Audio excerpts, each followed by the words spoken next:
phishing ini nggak akan pernah habis gitu ya. Jadi phishing itu akan terus berubah, terus evolve. Customer service itu tidak akan pernah meminta PIN atau OTP gitu ya, yang pasti itu. Jadi jangan pernah memberikan PIN atau OTP itu ke siapapun gitu ya, baik itu misalkan dia mengaku sebagai customer service, baik itu dia mengaku mau kasih giveaway gitu ya, tapi intinya jangan pernah memberikan PIN sama OTP.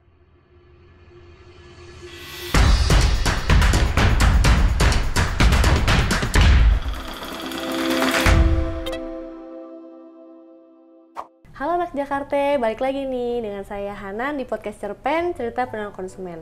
Nah, di podcast Cerpen kali ini kita akan membahas tentang pentingnya melindungi diri dari serangan phishing.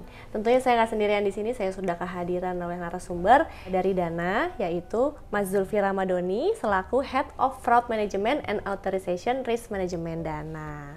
Halo Mas. Halo Jakarta. Salam kenal ya Mas. Ya, salam kenal. Ya, nah kita mau membahas ini Mas, modus-modus phishing nih ya.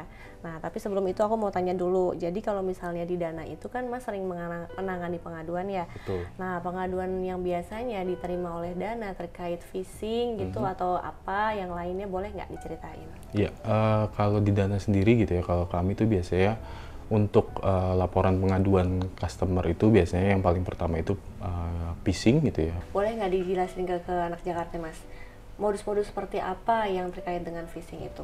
Jadi kalau untuk modus phishing di Dana sendiri gitu ya, yang paling banyak itu masih di fake customer service atau berpura-pura menjadi customer service-nya Dana gitu ya. Yang kedua itu biasanya ada buat saat ini nih agak unik gitu ya. Jadi saat ini tuh lebih ke arah giveaway gitu ya. Jadi banyak yang berpura-pura jadi mau memberikan giveaway tapi memang berakhir dengan link phishing biasanya. Sama yang terakhir itu yang lagi mulai naik nih sebenarnya ke arah job vacancy gitu ya. Jadi kayak lowongan pekerjaan gitu ya. Jadi memang diiming-imingin untuk mendapatkan pekerjaan tapi akhirnya malah kena phishing gitu sih sebetulnya. Modusnya kayak gitu ya Mas ya. Betul. Itu yang terakhir tuh memang lagi marak banget sih. Iya. Karena kan bisa dikerjakan di rumah atau apa, terus nanti dia terpancing lah untuk ikutan itu kan.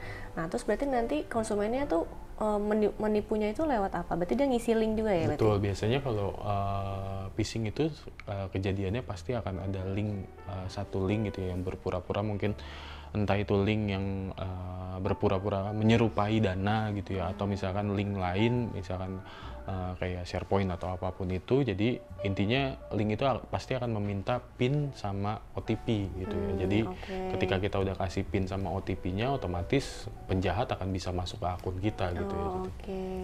Itu anak Jakarta. Jadi jangan mudah percaya dan jangan mudah tergiur dengan itu tadi ada iming-iming pekerjaan paruh waktu gitu. Betul. Ya. Nah kalau misalnya kita membedakan ini tuh beneran apa enggak sih? Apa mungkin Dana itu memberikan informasi seperti itu kah benar gitu pernah ke konsumen atau memang itu nggak ada gitu? Iya, kalau Dana sendiri sebenarnya ketika misalkan memang konsumen kita untuk komplain gitu ya, kita akan melihat aktivitas dari konsumen itu gitu. Misalkan kayak misalkan ada konsumen komplain, kita akan melihat ini apakah ada perpindahan device yang terjadi gitu. Terus kita lihat apakah verifikasinya sudah dijalankan dengan sesuai atau belum. Kayak misalkan ada PIN-nya sudah sukses, terus misalkan ada OTP atau WhatsApp yang sudah terkonfirmasi di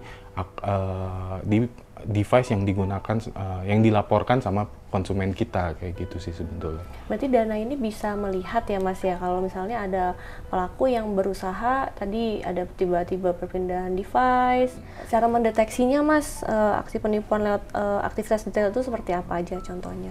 Kalau misalkan cara mendeteksinya itu, jadi sebenarnya di Dana sendiri kita tuh ada satu page namanya Dana Protection gitu ya. Jadi kalau pengguna Dana itu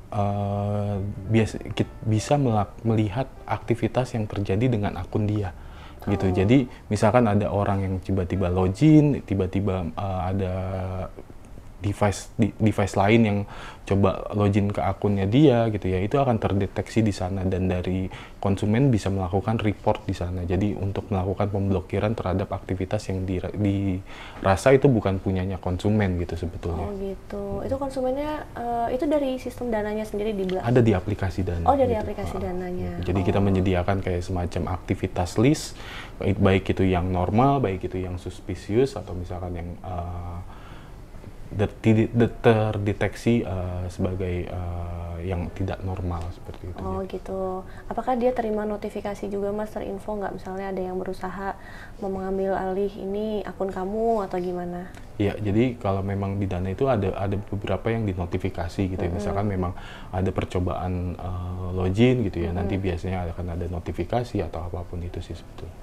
Nah, selain tadi berarti kan di aplikasi Dana tadi kan sudah menyediakan tuh ya, memprovide hal-hal untuk memitigasi itu. Nah, ada lagi nggak Mas selain itu mungkin edukasi yang dilakukan Dana kepada konsumen dan lainnya gitu? Iya, edukasi pasti akan terus dilakukan gitu ya. Jadi karena kita tahu memang phishing ini nggak akan pernah habis gitu ya. Jadi phishing itu akan terus berubah, terus evolve. Jadi walaupun kita sudah melakukan satu mitigasi gitu ya, misalkan kita udah memberantas satu pola phishing yang terjadi saat ini, pasti nggak akan butuh waktu lama untuk penjahat itu merubah polanya gitu. Jadi kita terus melakukan edukasi untuk tidak memberikan PIN, tidak memberikan OTP kepada pengguna kita, baik itu di sosial media, baik itu di iklan-iklan di stasiun atau iklan di billboard kayak gitu-gitu. Jadi kita akan terus lakukan edukasi supaya pengguna kita tuh aware gitu ya. PIN sama OTP itu tidak boleh diberikan kepada siapapun gitu ya. Betul. Baik itu kepada customer service-nya Dana pun tidak boleh diberikan, seperti itu sih. Jadi memang customer service Dana tidak akan meminta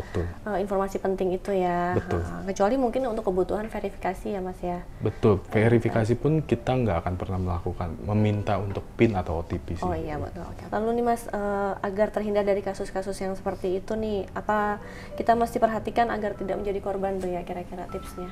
Jadi kalau tipsnya sebenarnya untuk tidak jadi korban phishing gitu ya. Jadi yang pertama itu harus mengecek keaslian akun yang mengkontak kita gitu ya. Jadi secara umum sebetulnya customer service perbankan atau e-money gitu ya tidak akan pernah minta PIN atau OTP kita gitu ya. Jadi selalu pastikan kita komplain itu di aplikasi resmi gitu ya. Jadi jangan misalkan tiba-tiba ada WhatsApp mengatasnamakan Dana, mengatasnamakan bank lain gitu ya.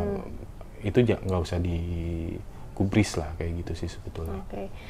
Misalnya ya amit-amit gitu udah ada yang kejadian nih, ada konsumen yang mungkin merasa kayak akunnya nggak bisa kebuka atau karena sudah dipakai di device lain atau apa. Nah, boleh nggak dijelasin Mas cara mengadunya atau pertolongan pertama lah gitu, konsumen harus apa? Iya, kalau pertolongan pertama yang pasti segera langsung ganti PIN gitu ya. Jadi segera lakukan pergantian PIN secepat mungkin. Yang kedua itu laporkan ke customer service-nya Dana gitu ya. Dan yang ketiga, kalau memang itu pengguna Dana, kalian bisa lihat di Dana Protection di activity-nya dan laporkan activity tersebut gitu ya. Jadi device yang pernah login itu akan kita blokir gitu sih. Oh, oke. Call center Dana ini telepon ada nggak atau emang harus ada di aplikasinya atau email atau gimana? Ya, Mas? kita bisa ada di aplikasi gitu ya. Jadi ada diakses bisa di aplikasi kita itu. Jadi kita ada di tiap-tiap transaksi ada namanya chat Diana gitu. Jadi ada chat Diana. Betul. Oh, jadi layanan Diana ini memang ada di aplikasi itu Betul. ya. Oh, kalau untuk call center telepon berarti nggak ada ya? Call center telepon juga ada sih sebetulnya. Oh, ada ya. Semua informasinya pasti udah ada di aplikasinya itu betul, ya. ada di aplikasi. Oke, nah kira-kira nih pesan untuk anak Jakarta Mas supaya kita makin jadi konsumen cerdas dan terhindar dari modus phishing gitu. Boleh Mas sampaikan ke anak Jakarta?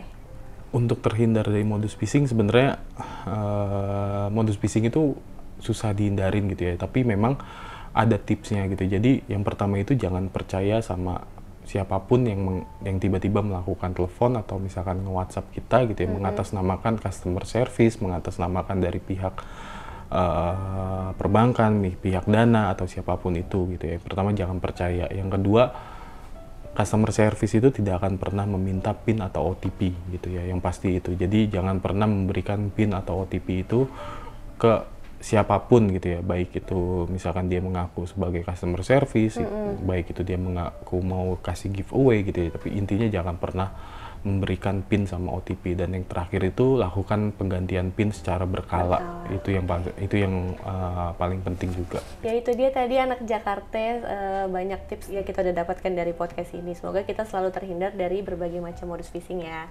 Nah, terima kasih kepada Mas Zulfi nih sudah berkenan hadir di sini. Nah, tapi satu lagi nih, untuk misalnya kalian mau melihat informasi terkait edukasi dan lain sebagainya, jangan lupa untuk follow dan update terus Instagram kita, yaitu ada di bank_Indonesia_Jakarta. Nah, tapi sebelum kita tutup mungkin aku mau kasih pantun ya. Atau Mas dulu nih mau kasih pantun? Boleh. Ya, boleh. Silakan Mas.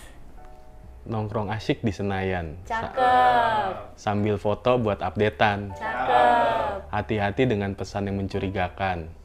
Phishing bisa bikin kamu alami kerugian. Mantap. Tepuk tangan dulu buat Mas Zulfi.